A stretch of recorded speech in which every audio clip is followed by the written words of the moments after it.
à Fribourg où on s'est posé la question, ensuite, qu'est-ce qu'on a besoin? Quelle est notre vision de l'habitat du futur en fait? Donc qu'est-ce qu'on veut montrer si on va à cette compétition Solar Decathlon, compétition internationale? Quel est le message qu'on veut faire passer? Et pour ça, on a énormément analysé la situation en Suisse.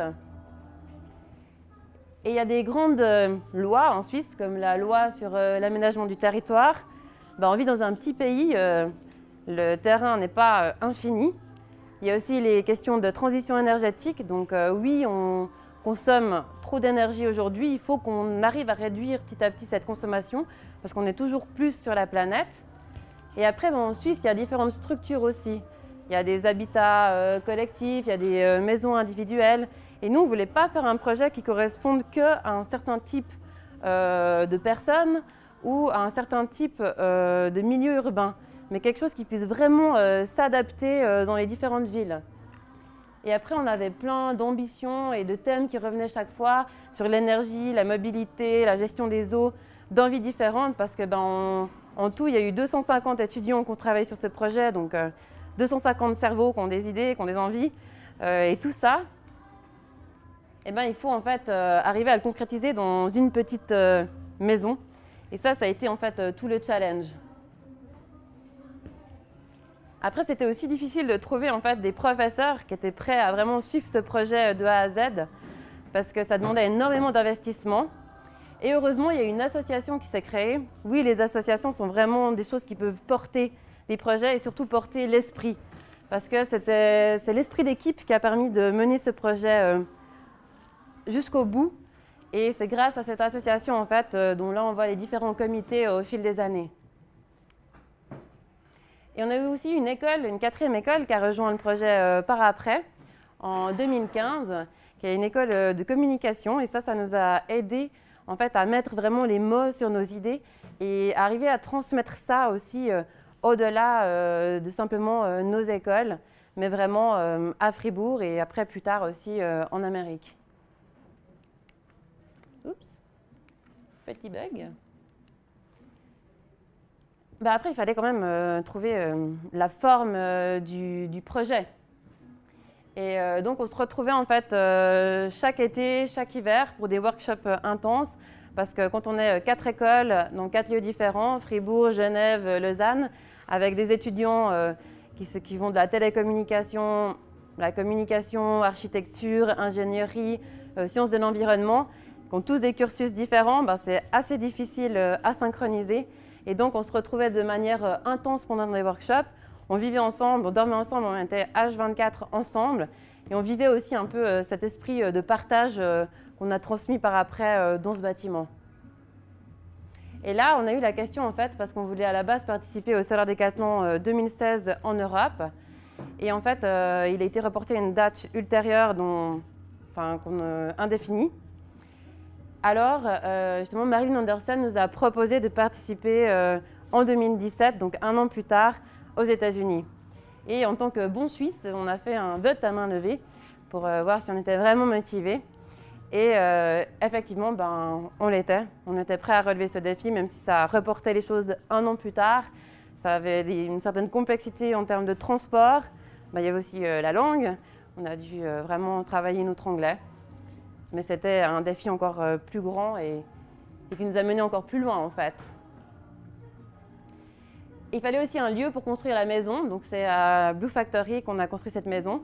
L'inauguration était juste en 2015, donc niveau timing, c'était parfait. Et là, on a été sélectionnés par les Américains pour participer à la compétition. Donc premier grand événement pour nous sur Fribourg, où on annonçait notre sélection en fait. Et on était un peu impressionnés en tant que petits étudiants là, avec nos premières séances photo, la radio qui venait nous interviewer, on passait au téléjournal, on n'est pas du tout habitué à ça. Et c'est vrai que là, on s'est dit, voilà, va falloir travailler, on ne peut plus faire machine arrière, maintenant c'est parti. Au niveau de la forme, c'était pas encore tout à fait ça en fait. C'était encore très approximatif, on avait toutes les idées, le concept était là, de faire cette maison de quartier, avec d'y intégrer énormément de petites techniques, un système d'aquaponie, etc. On avait tout, mais on ne savait pas comment. Et aussi, il y a toute une structure en fait, qui a dû se mettre en place spécifiquement pour ce projet, vu qu'on était justement des étudiants très différents, avec différentes 7 grands thèmes: architecture, ingénierie, communication, réalisation du bâtiment, marketing, recherche de financement et puis management général du projet, où pour chaque thème, en fait, un étudiant est responsable, coaché par un professionnel.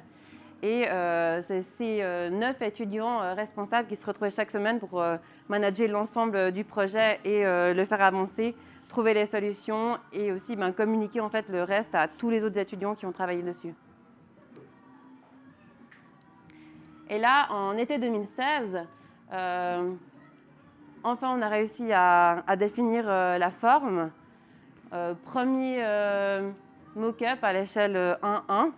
Mais il y avait encore beaucoup de précisions à faire en termes techniques, aussi en termes de transport. Comment on allait construire cette maison en 9 jours, comment on la démontrer en 5 jours, le nombre de conteneurs dont on aurait besoin. En plus, il fallait respecter les normes américaines en termes de construction, mais aussi les normes suisses, parce qu'on savait qu'il reviendrait en Suisse et qu'on voudrait le reconstruire ici. Et tout ça encore était à vraiment préciser, clarifier. Mais l'esprit d'équipe était là, on était super motivés et prêts à tout. Donc on a travaillé dur, on a aussi été vraiment aidés par des partenaires professionnels.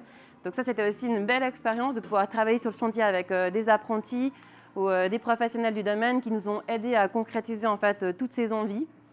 Et en mars 2017, avoir déjà tout l'intérieur du bâtiment qui était construit, qu'on a très vite démonté pour le reconstruire à l'extérieur, pour pouvoir faire en fait la partie des façades, etc. et la technique.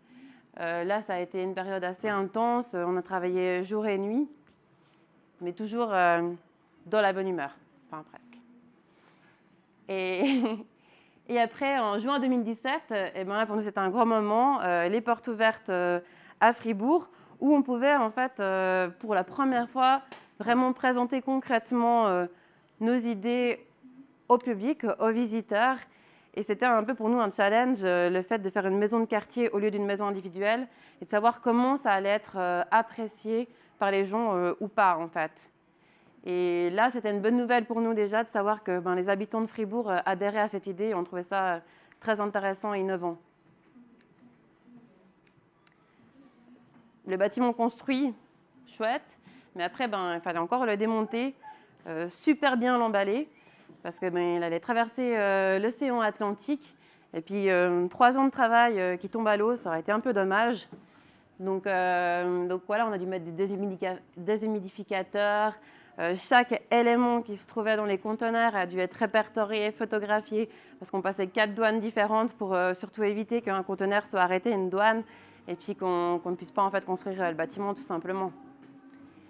Et là, les conteneurs sont partis avec une petite émotion pour nous, mais le travail n'était pas fini parce qu'ensuite il fallait aussi planifier tout ce qui était chantier, donc comment ça allait se passer. Voilà, on était tous des étudiants, on n'avait pas une expérience folle en termes de planification de chantier, mais heureusement on a été aussi bien coachés et aidés par des gens qui connaissent le domaine. On devait aussi se préparer à toutes les petites épreuves de la compétition, faire un dîner, inviter les autres équipes, faire couler un certain nombre d'eau chaude pendant un certain temps pour voir que le bâtiment est vraiment fonctionnel.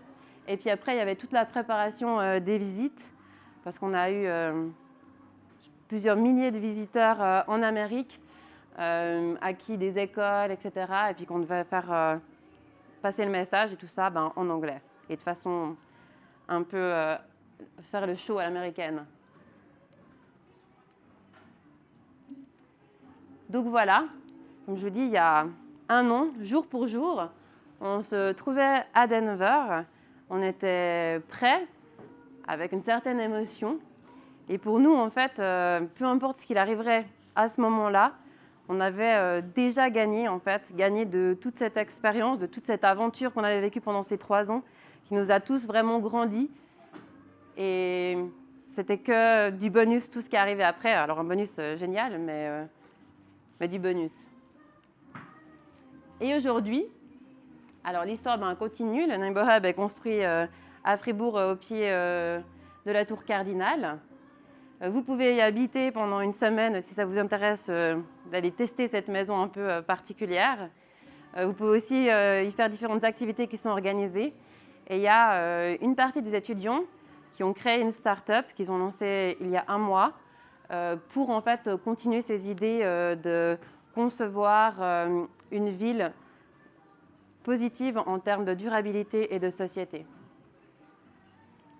Donc, à la base, une petite idée d'une femme qui s'est dit « ça serait sympa que des étudiants puissent participer à cette compétition ».